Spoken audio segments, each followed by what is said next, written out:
Torna la promozione natalizia per il trasporto pubblico locale del Comune di Padova. L'amministrazione, in collaborazione con Bus Italia Veneto, ha deciso di investire ulteriori risorse sulla cosiddetta promo Natale.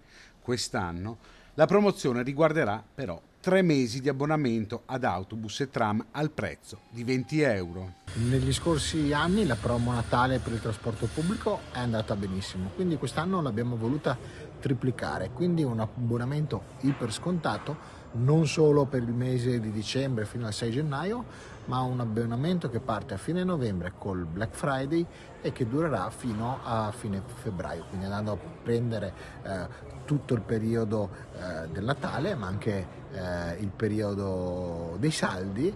La validità dell'iniziativa parte dal 28 novembre fino al 28 febbraio ed è riservata ai residenti del Comune di Padova.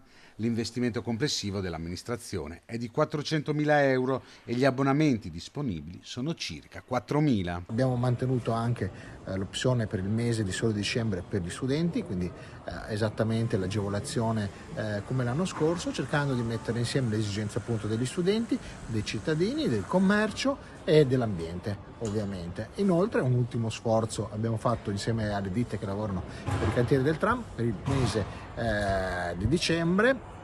Nelle settimane calde dello shopping prenatalizio verranno rimossi i cantieri nella parte di centro storico, quindi nella parte più centrale della città, per agevolare la viabilità che in quei giorni, come sappiamo tutti, aumenta di intensità.